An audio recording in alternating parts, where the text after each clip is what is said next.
Nasunog ang isang bahay sa barangay Bahitoro sa Quezon City. May apela ang mga nakatira roon sa lokal na pamahalaan. Ang mainit na balita hatid ni James Agustin.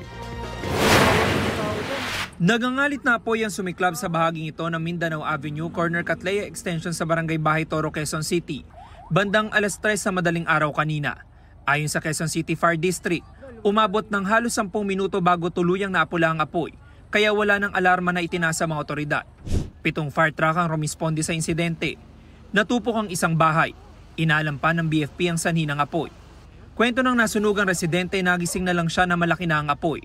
Narinig ko na lang po na marami na pong nagsisigawan, tapos naamoy ko na po yung usok nung apoy po. So ayun po, ang bilis po kumalat nung nakalabas po kami. Maliit pa po siya, tapos ang bilis po lumiyab kasi kahinga po yung bahay namin. Nananawagan siya ng tulong lalo pat walang nailigtas na gamit ng kanilang pamilya.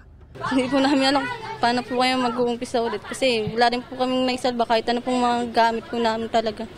Ang nasunog na bahay matatagpuan sa isang compound na binakuran na ng mga yero noong nakaraang taon.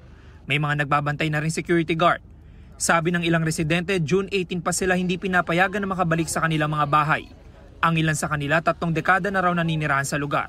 Yun daw ang protocol nila ng yung agency nila na bawal lang magpapasok ng tao. Pero pag nasa loob ka, pwede kang lumabas, pero hindi ka na pwedeng pumasok. Lilipat na lang siguro kung talagang may papel sila na mapapakita sa amin. Sa ngayon, 3 pamilya pa ang nasa compound na mahigit 2 linggo nang hindi lumalabas. Ang ilang gamit iniaabot na lang sa pader. Ayon sa isang residente, ilang beses na silang humingi ng tulong sa lokal na pamahalaan. Pag lumabas po kami, hindi na kami makakabalik dito. Wawasakin na lang yung bahay namin. Sino ba namang lalabas pa ng bahay? Pag uwi mo, wala ka nang dadatnan.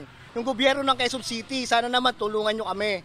Nagmamakaawa na kami. Sa Mayor's Office, tulungan nyo po kami. Kanina pinuntahan ng mga taga-barangay ang caretaker ng property para pakiusapan. Baka naman pwede natin pagbigyan yung mga residente dyan na kunin na lang nila yung mga gamit nila ngayon. Gamit naman nila yan eh. Ako na nakikiusap sa'yo, Brad. Saglit lang po sir at tatawag po ako nga. Wala namang pahayag ang caretaker na tanungin ng media kung bakit hindi pinapayagan na makapasok ang mga residente. Sinusubukan pa namin makuha ang panig ng Quezon City LGU. James Agustin, nagbabalita para sa GMA Integrated News.